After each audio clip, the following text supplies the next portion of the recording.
Welcome aboard. I'm Captain Wayne Canning, and in this video I'm going to be talking about understanding hose clamps. Most boaters give little thought to the simple and little understood hose clamp. Our boats are filled with these simple devices that we hardly notice until one reaches out and attacks us as we are working on other things. Or worse, it fails and causes a leak. The often overlooked hose clamp in many cases is the only thing keeping our boats afloat. As a marine surveyor, I have always been surprised at just how many bad and broken hose clamps I find while doing inspections. Sometimes it is understandable given the difficult and hard to reach location of some hoses and clamps. However, many of the bad clamps I see are often easy to spot and fairly easy to replace. Clearly, most boat owners do not spend much time thinking about these small but critical bits of equipment. Hose clamps can come in many types and sizes. Understanding the different types helps us to know if the right clamp is used in the right application. Most boaters are familiar with the basic screw or worm type clamp, but this is not the only type of clamp that may be found aboard. T-bolt clamps and spring clamps are also found aboard our boats. By far the most common clamp found aboard boats is the worm gear type. These are general purpose clamps that come in a wide range of sizes from 1/2 inch to more than 12 inches. The two main styles found are the slotted or perforated strap, which are the most common. These have the familiar slotted straps forming threads for the adjusting screw. Similar are the non-perforated strap type, which although not as common, is the superior type. These still have the worm screw for adjusting, but the strap is solid with raised threads for the adjusting screw. The problem with the perforated strap is it leaves little metal at the ends of the slots. This is where most of these clamps fail. The strap will break at the end of the slot, causing the strap to loosen or even fall off. The non-perforated style does not have this built-in weakness and rarely fails from the strap breaking. Another problem with the perforated strap is that it can cut into the hose cover when tightening. This can cause damage and weaken the hose. While we were talking about worm gear clamps, there are a couple of other styles worth mentioning. Constant tensioning clamps can be found in some heavy-duty applications. These basically have a heavy spring under the screw head. This spring keeps the clamp tensioned under spring pressure once the clamp has initially been tightened. Constant tensioning clamps are normally found in larger diameters of over 1.5 inches. They are particularly useful in environments with significant temperature fluctuations, high pressure, or vibrations. You may also run into the quick release type of clamp. These have a hinge or pivot on the screw. This allows the screw to be lifted off the threads of the strap, quickly releasing the clamp. These are useful on hoses or parts that need routine maintenance, such as an engine air filter. Somewhat similar to the worm screw clamps are the T-bolt and banjo bolt clamps. These have a solid strap with a T-bolt rather than a screw to adjust the tightness. This allows the clamp to be tightened with more pressure on the hose. These are most often used with heavy reinforced hose that might otherwise be hard to get tight enough with a worm screw clamp. Exhaust hoses are the most common use of T-bolt clamps aboard a boat. Banjo bolt clamps are very similar to the T-bolt, however, the bolt is bent to follow the curve of the hose. This allows them to be used on smaller diameter hoses. Careful size selection is important as there is not as much travel or adjustment range as is often found in screw clamps. Spring clamps are another type of clamp found aboard our boats. Spring clamps are made of a spring metal that squeezes closed on the hose, holding even pressure. These are most often found on engine and outboard hoses. They normally have the tabs that can be squeezed with pliers to open the clamps. Normally found on smaller diameter and low pressure hoses, these have to be sized correctly to work well. Many engine manufacturers use these as they are inexpensive and quick to install. I normally replace these with screw clamps when needed, as finding the correct size replacement can be difficult. Regardless of the type of clamp, proper sizing is important to how well the clamp will work. A large clamp on a small fitting may actually cause the fitting to leak by squeezing the hose unevenly. The clamp needs to provide even pressure around the full circumference of the hose. Once fitted and correctly adjusted, there should only be a short part of the strap left exposed.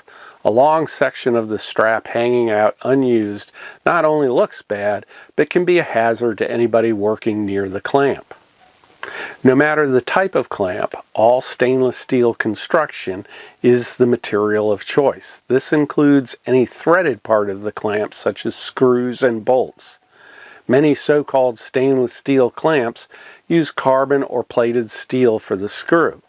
In the marine environment, this will result in the screw rusting, making the clamp hard or impossible to adjust or remove, and can often result in the clamp failing. 316 stainless is better than 304, but harder to find in hose clamps. With a better understanding of the types of hose clamps commonly found aboard most boats, it is time to think about the hose clamps aboard your own boat. As mentioned, it would appear most boat owners pay little attention to their hose clamps. This can be a mistake that at best can cause an inconvenience, and at worst, potentially sink a boat. Most boaters will check hose clamps on the engine when doing annual service, but rarely go much further than the engine compartment. It doesn't take that much more time to expand the inspections to include all of the engine hoses as they run outside of the engine compartment. Checking both ends of the hose will also help verify the hose itself is still in good condition, along with the clamps. Haul-out time would be a good time to inspect through hulls along with the hoses and clamps attached to them. Hoses and their clamps attached to through hulls are not only critical to keeping the boat afloat, but are in a harsh environment, being in the bilge and exposed to seawater. A perfect environment for corrosion, so these clamps require careful inspection. Pleasure boats are not required to have double clamps on below the waterline hoses. Although not specifically required, it is still a good idea and can add some peace of mind. Technically, the only hoses requiring double clamps on pleasure boats are the exhaust hoses and fuel fill hoses. This is a U.S. Coast Guard regulation. Without a doubt, one area I most often find bad hoses and clamps are on drain hoses. Deck drains, locker drains, propane locker drains, and any other type of overboard drain. I think these are the most neglected because they rarely need any attention as long as they work. Add to that the fact that builders seem to go out of their way to make many of these fittings hard to access, with the result being they get very little, if any, attention. The good part is, once serviced, these fittings can go longer without follow-up servicing. Every 5 years or so would be a good service interval for this type of use. Of course, there are many other locations for hose clamps. Water systems, waste systems should also be given a quick visual inspection at regular intervals. As with engine maintenance, I try to check clamps when servicing any pumps in the system. Don't forget to check hoses and clamps on the bilge pump systems as well, as this is another critical use. Bilge pumps are in a very harsh environment where they are exposed to wet and dry cycles on a regular basis. This creates a very corrosive environment. Last thing anybody wants is a hose to fall off a bilge pump when the pump is needed most. Anywhere a bad or suspect clamp is found, it should be replaced. I always recommend any perforated clamps be replaced with non-perforated style clamps. Although these are more expensive, it will be worth it in the long run, as they will not need replacing as often. Try to get a clamp that fits as closely as possible. When installing the new clamp, you want to make sure the bitter end of the strap is pointed in a direction that will not snag anybody working near it. I call it the bitter end, as anyone who has gotten caught on one of these is pre-bitter. How tight a clamp should be depends on what is being clamped. A large, hard, reinforced exhaust hose will need to be tighter than a soft vinyl drain hose. This can be as much visual as by feel. You do not want to over-tighten and crush the hose or the fitting the hose is on. You can be a little tighter on a metal fitting than on a plastic or fiberglass fitting. Keep in mind, over-tightening can actually cause a hose to leak by pushing it out of round. Of course, before an old clamp can be replaced, it has to be removed. This is not always as easy as one would hope. Rusted or corroded screws can be impossible to turn or even break when trying to turn. Trying to force the screw or twist the clamp can damage the hose and fitting. I have found the easiest way to remove a stuck clamp is to cut the strap with a Dremel tool and a small cutoff wheel. For perforated clamps, the strap can easily be cut at the ends of a slot. Other types may need the whole strap cut. Care needs to be used not to cut or damage the hose when doing this. Try to look for a weak point in the clamp and cut there.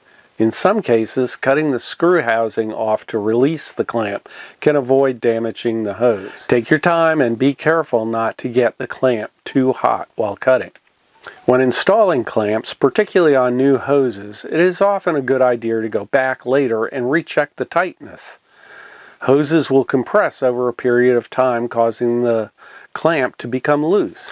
I will often check clamp tightness anytime I am working in an area near the clamps. I am often surprised at how loose some have become. Even when the clamp looks to be in good shape, it would not hurt to check the adjustment. You may be surprised at how many loose clamps you encounter. This is also a good way to verify the adjusting screw is still in good condition. It is a good habit to get into to check hose clamps when doing any work on your boat's systems. It is often not hard to just do a quick visual inspection following the hose to check the clamps along the path. I keep a box of mixed clamps aboard, not only for emergency use, but also for replacing bad clamps when I come across them. Try to take the time to inspect hoses and clamps in areas not often checked, such as locker drain hoses. It usually does not take much time to check and replace bad hose clamps, and doing so will give you peace of mind in the long run. Thanks for watching. I'm Captain Wayne Canning, and remember, the fun never stops when you own a boat.